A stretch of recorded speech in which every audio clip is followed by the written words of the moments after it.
MCU fans, DCEU fans, and all in all entertainment fans, welcome back to another segment that we like to call This Week in News here at Murphy's Multiverse. I'm your host, Tyler Moulton, and man, what a great week it's been. MM's very own Mary Merez, Charles Murphy, and Hunter Radisi all had a great time seeing the Doctor Strange 2 premiere earlier this week. And Mary even found out after that she had a photo with Julian Hilliard and didn't even know it. But we've got way more to get into than just DS2 news and updates.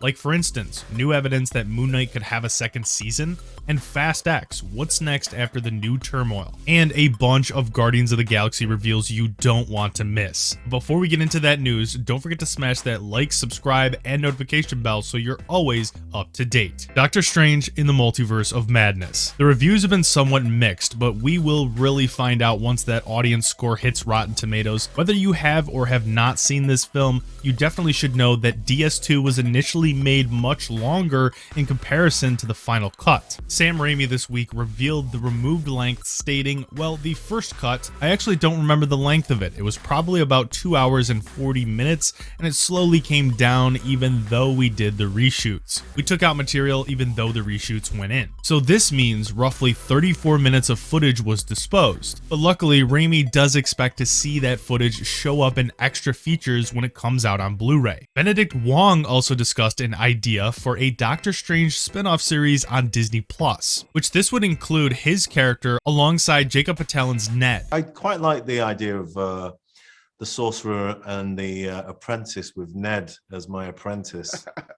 Obviously, he's got a few of the old portal skills. In my opinion, this is not a bad idea and definitely would be something I'd tune into, but it's too bad it wasn't made before No Way Home, because that would explain how Ned is able to pick up the Sorcerer Supreme's ring and open portals with ease. Moon Knight. The season finale has passed this week, and before the episode released, the Moon Knight Twitter page mysteriously edited one of their posts. As you can see, originally, the second sentence states to stream the series finale of Marvel Studios' #Moon Knight on Disney+.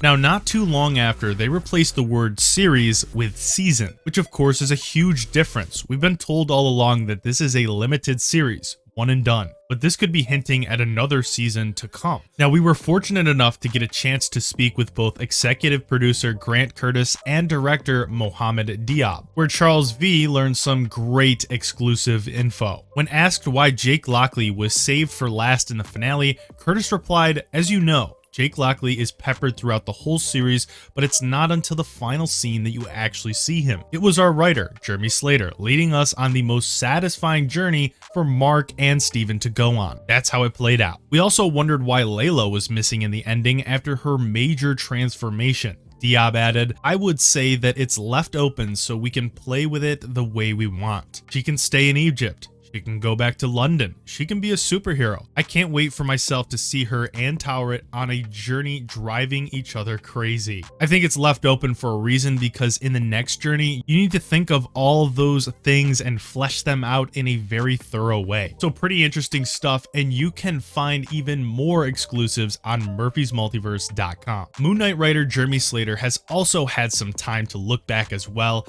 as he revealed Layla was not the love interest from the very beginning. He states, "At the time, Echo was going to be our love interest, solely based on the fact that they knew Marvel liked the character of Echo and was trying to find a show to put her in. And there is one more character that also got axed as well." Slater explains, "Bushman was initially going to be the main villain. I think he was going to be possessed by an Egyptian god by the end of it, and you'd have a big sort of Avatar battle. Now, the battle obviously panned out in the end, but with Hero instead, of course. Bushman still may have gotten a nod in the 5th episode, where Mark does confirm that his partner killed the group of archaeologists when he got greedy, leaving Mark for dead." What Slater leaves out here is why they didn't want to move forward with the Bushman character, and that was simply due to the creative team believing that the character was too similar to Eric Killmonger from Black Panther. Guardians of the Galaxy. We've got a lot here with first look set photos, videos, and even some teasing new characters. Check out this first look at these comic accurate Guardians costumes for Volume 3. Gone is Star-Lord's maroon trench coat. Instead, Pratt is seen sporting the classic blue uniform from the comics with the red lining and classic Guardians emblem. Also sporting the classic uniform is Jillian's Nebula. And this next photo looks to be teasing Rocket's home planet, Half-World. Images provided by Just Jared give us a good look at characters that have attributes of a boar, a bat, a cat, and even more. Yet the clothing seems quite outdated, which makes you wonder if perhaps this is a planet where another evolution echoed that of Earth, but got stuck in another timeline. The tease of the character High Evolutionary was also spotted in this next photo, and there have been rumors that Chakotay Awuji might be playing the character, but we still haven't gotten an official announcement on who exactly he's playing in the upcoming threequel. But the tease is certainly interesting, and the alien language further hints at similarities to Earth, but with some unique distinctions. It may be a different take on the Counter-Earth, which was High Evolutionary's way of creating a purer version of normal Earth. He'd actually make a perfect counter to Star-Lord, who also has a history with the planet, but is still stuck in a very different time. They may bond over that era before realizing that while Star-Lord learned to embrace the future, Evolutionary is still stuck to a bygone era. Karen Gillian took to Instagram this week to let us know that filming has been wrapped for her character Nebula and what the future may hold. I don't know if Nebula will return beyond this. It's possible that this is her final chapter. And if that's the case, then I just want to say thank you to James Gunn for giving me such an interesting, complex, and fascinating character to play. With Volume 3 getting so much attention, we can't forget about the holiday special. First set video was released showing Drax and Mantis wandering the streets of Hollywood during Christmas, as shared by Iggy Fenton on Reddit. There's not too much in this new scene, but it does confirm the recent rumor we talked about in last week's video, a sighting that the Chinese theater includes a poster of one of Kingo's Bollywood movies, Thor: Love and Thunder. New interesting merch teases Thor's story arc with the Guardians of the Galaxy, and on the back of the box it says, long after the Avengers defeat Thanos, the Guardians of the Galaxy must convince Thor to return to the battlefield. So it looks like Thor is still not quite over the defeat at the hands of Thanos just yet, and it makes sense when you look at what Taika Waititi told the Associated Press earlier this week. He said, Thor is just trying to figure out his purpose. Trying to find out exactly who he is and why he's a hero, or whether he should be a hero. I guess you could call it a midlife crisis. The DCEU. We finally know the real reason why Black Adam was delayed. Producer Hiram Garcia revealed this week the big move from July 27th, 2022 to October 21st, 2022.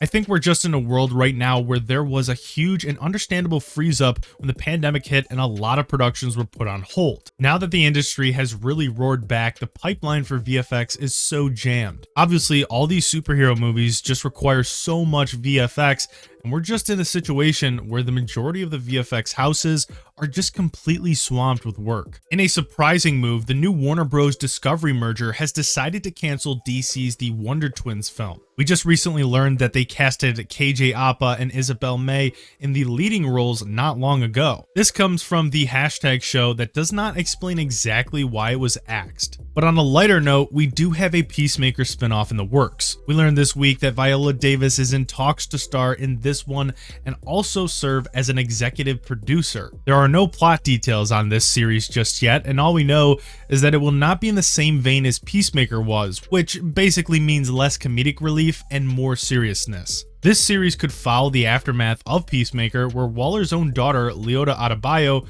went on national television to expose Argus and bring the Task Force X into light. Obi-Wan Kenobi.